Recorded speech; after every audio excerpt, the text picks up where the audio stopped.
One of the things that makes me a little different from many hospital CEOs is I'm very interested and engaged in clinical issues. And I've had the opportunity to talk to a lot of our clinicians, both physicians, nurses, social workers, chaplains, and yes, we have wonderful technology and great clinical care, but what I've been most impressed with is the compassion and caring. I have looked at our bulletin board at the Mullion Cancer Center with the letters and notes and pictures from patients, either from survivors or from their families, and in many cases where the patients don't survive.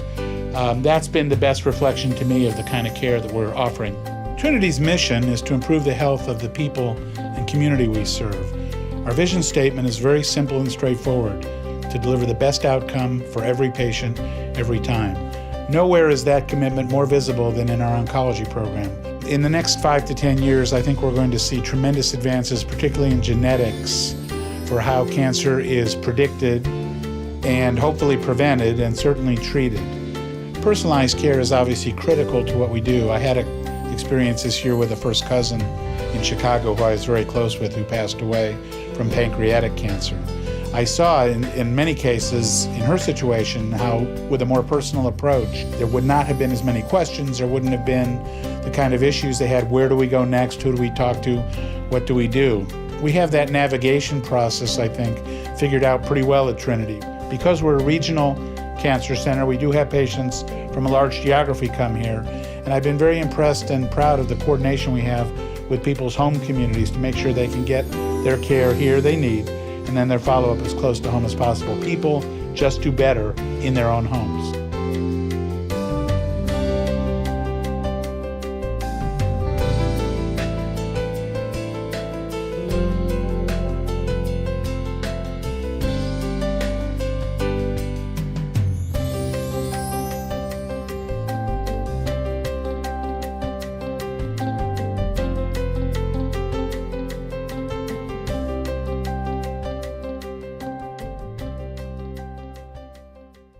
I'd been a patient actually of Trinity's for a long time, and what began this whole thing with the diagnosis and everything was I had a mammogram there.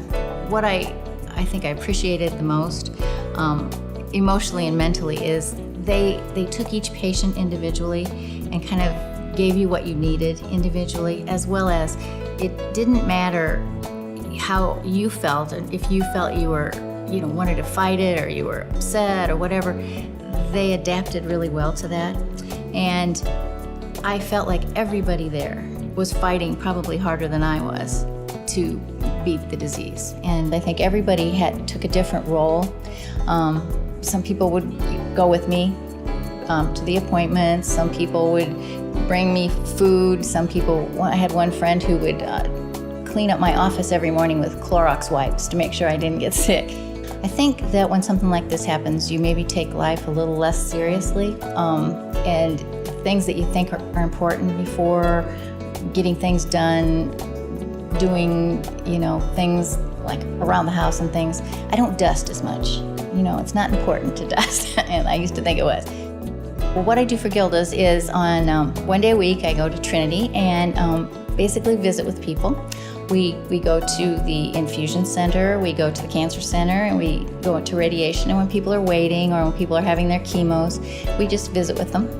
We try to give them information about Gilda's and the opportunities and programs here, but we also try to, if they have questions about other things, we try to help them find different resources and things like that. And it's nice to be able to relate to them, having been there and done that, because sometimes it just helps having somebody who kind of understands what that's like, sitting there and getting the chemo or having to go to radiation every day and that kind of thing. It's just it's kind of a nice relationship.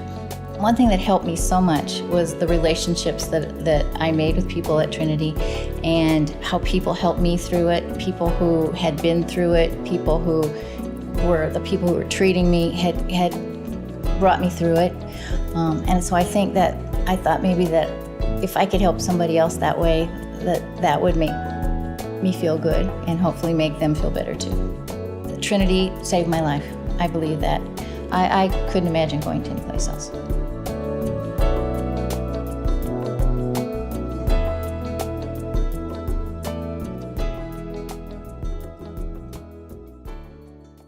Trinity has a very special team approach to patient care, where the patient is at the center of the team. And the physicians, the secretaries, the nurses, the technologists, dosimetrists, physicists, our whole group is standing there with the patient and beside the patient to help them through their journey.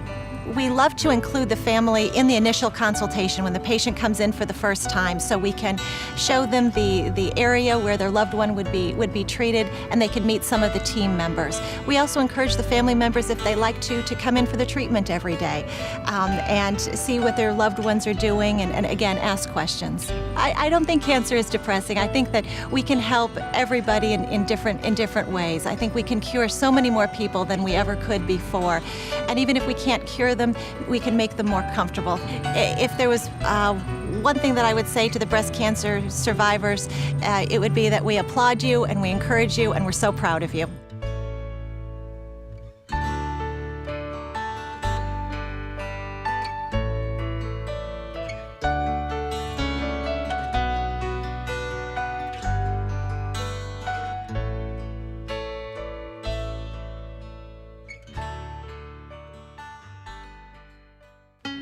I went in for a regular checkup for annual mammogram, and while I was there, they immediately decided to do an ultrasound, because they found something on the mammogram.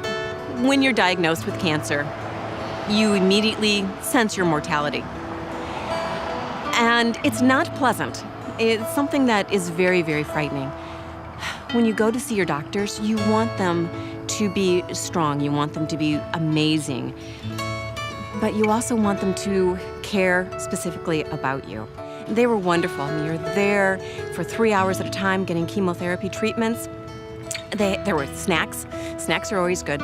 And comfortable blankets and pillows. They really made you feel comfortable. And you were able to be in a group situation if you wanted to be, if you wanted to visit with other people, or you could be by yourself if you needed to be. I enjoyed the company of others as we chit-chatted and shared stories. My family we've always been very close, and through my cancer diagnosis, it's very frightening, it's very scary, and yet I found strength in my family found courage, and we faced this together. We faced this with family, with friends, and with my faith. Living Proof exhibit is an exhibit celebrating the creative spirit of the breast cancer survivor. And I found out that Mary Ellen Cunningham, a fellow member of the Quad City Breast Cancer Support Group, had something in the Venus Envy. So I found out that she was a photographer. Well, I'm an amateur photographer. So I bounced up to her and I said, there's two of us who are amateur photographers. Don't you think there are other breast cancer survivors out there who might be involved in the arts? So we went over to Bucktown and we proposed the idea of trying to display breast cancer survivor art. And they were incredibly receptive. The gallery owners have opened up their spaces to us. We went out into the press, managed to get a lot of responses, and there are women who have brought sculpture, watercolors, acrylics, fiber art, photography. It's an amazing group. And all of these women, they have such incredible stories of not only survivorship, but how the arts helped them through. So we're celebrating that. We're also raising funds and awareness about the benefits of art therapy for cancer patients.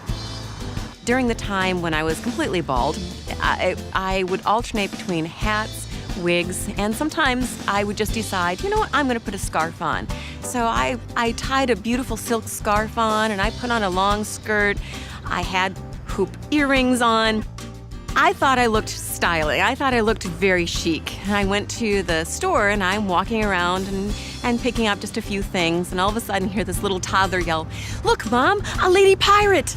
Her mother was incredibly embarrassed. I went over, did my best pirate voice with the arg, and the little girl was thrilled, the mother was relieved, and off they went, and my parrot and I continued to shop for groceries. Breast cancer can be a devastating diagnosis. Cancer of any kind can be. But there are people out there who have been there before and who will guide you and be your friends and be supportive and show you that at the end of your treatments, at the end of your surgeries, that there is not only life, but there's strength and energy and passion for life.